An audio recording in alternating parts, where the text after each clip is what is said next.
Hey guys, Brooksy Tech here, and I just wanted to give you a quick update on my M93P tiny Lenovo Thinkcentre small form factor computer here. So I've been using it for a few weeks now. I haven't used it a ton, but it is nice to have hooked up to our 4K TV in the living room for like streaming YouTube or like if any sports games are on and stuff like that. So it is that is the main reason I purchased it, but I have made a few updates since I last talked to you guys. Most importantly, I added Wi-Fi, so I got just a cheap antenna here from eBay, but there is a new Wi-Fi card in there, which is a nice upgrade, but I also upgraded the processor for one key reason. I wish I knew this beforehand because it probably would have saved me a little money.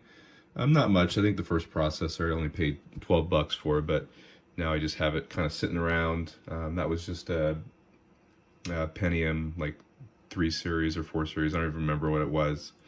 Not super fast, but like I said, this is mainly just for streaming video and some light emulator playing. So I did want to upgrade the CPU for that reason. So I actually upgraded to, let's go ahead and get this thing open and take a look here. I mean, you're not going to see the processor, but I did upgrade to a i3 4330 or 4330T, so another low watt CPU, 35 watt. It is a two core, 4 thread CPU. I think it runs at about 3 gigahertz. I don't know if it turbos up any faster than that. I haven't looked too much into it.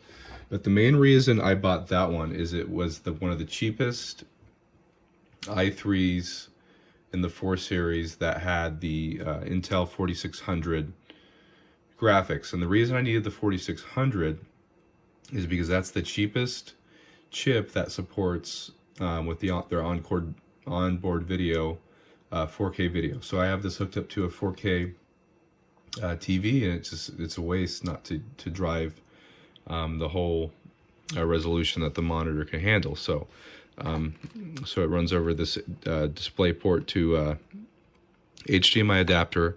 There is a VGA on the back as well, but HDMI is obviously preferred, and I don't even think that TV supports VGA. It was a pretty cheap Costco TV. It's just a Samsung, I think 6 series. Not the nicest, but just for a basic 4K TV for watching movie and sports.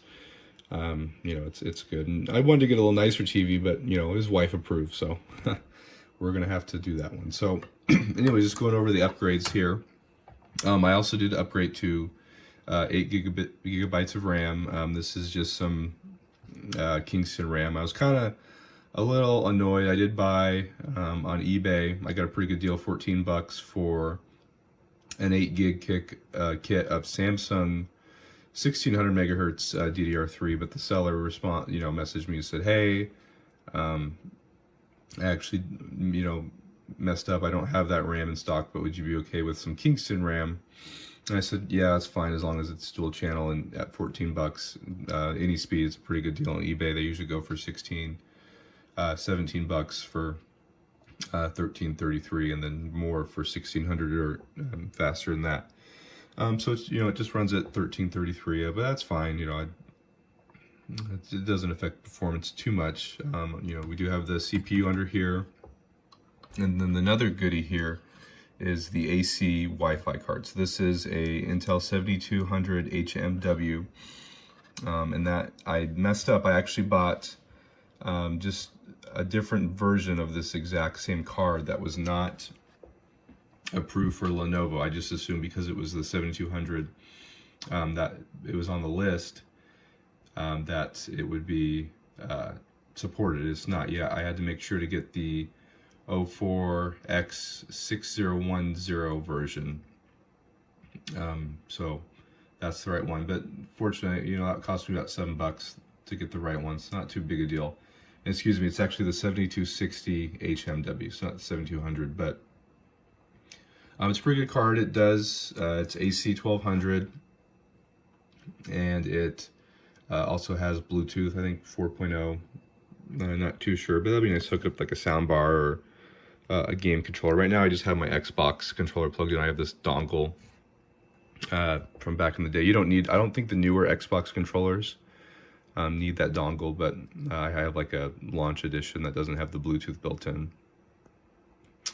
Anyway, so I'm pretty happy overall with the performance of this. It does get pretty toasty with the fan. I'd leave it on most of the time. I've been messing around with either leaving it on so I can remote into it, or just using Wake on LAN and just letting it sleep. So we'll still play around with that. So it doesn't use too much energy, so I'm not worried about like raising the electric bill, but it does get pretty hot, so I just want to be careful of that. But these are in office buildings where they're probably were never turned off. I bet you they just ran 24 hours a day, 7 days a week, and just hooked up to the back of someone's monitor or shoved in a corner of someone's desk. They probably never turned them off. You do see a lot of these at like point of sale machines at like stores, or like dental offices, doctors' offices. We've been going to the hospital a lot lately because my wife, we're expecting our first child, so a lot, fun with that. But we do have a lot of appointments, and I feel it's funny because while the doctor's kind of just talking about stuff that's not super important, I'm kind of looking around at the room and noticing like the different computers and stuff they have, and I do notice a lot of them are running Windows 7, so that is interesting with 7 losing its main support, but it's neither here nor there. But anyways, yeah, so another cool thing is you're not gonna be able to see it without it powered on, but now that I added the Wi-Fi card, it does have a little Wi-Fi and Bluetooth symbol that turns on along with the power. There is a hard drive symbol. It lights up sometimes, but not a ton. Maybe it's just because the SSD doesn't take as long as like a hard drive to do some lookups. But yeah, anyways, so pretty happy with the performance of this, and I mean, I think all said and done, I may be into this. $100, so pretty good deal. I might have been able to just buy one pre-configured for 100. I know, like, from the factory, a lot of these came with like an i5 or an i7, which is going to be much more powerful. But like I said, this suits my needs. Just watching video, playing some old school emulators. But I'll go to a final shot, kind of just showing it powered up on the TV.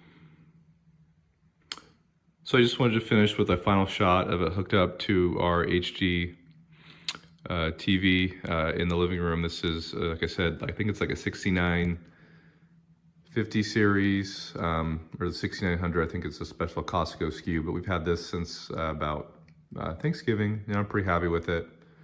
Would have liked to get a Q LED model, but for the price, it's pretty good. Anyways, got the computer hooked up to it. It's hard to tell from the video, but it actually is a really good source, putting out really good picture quality. I'm happy with it. But anyways, just wanted to show off some of the old GPU Z numbers versus the new ones. As you can see, the 4600 is much better than just the standard HD graphics. So we have just the standard. This is a screenshot I took before upgrading. As you can see, the pixel fill rate and the texture rate, both at about 2.2, and then upgrading over here, we got more than double the pixel fill rate at 4.6, and the texture fill rate at 9.2. Obviously, these are still very slow. I mean, I think my RX 580 is like 210, and the bandwidth is like 250. So I mean, very slow, but for emulators and just streaming video, that is a huge upgrade. Yeah, so it's just, I thought I'd show that, and the computer hooked up. There's a little LEDs I was talking about. Those are actually pretty cool and subtle, not too obtrusive. Anyways, just hope you guys found this video useful, and make sure to check out all the other videos on my channel and subscribe. Thanks, bye.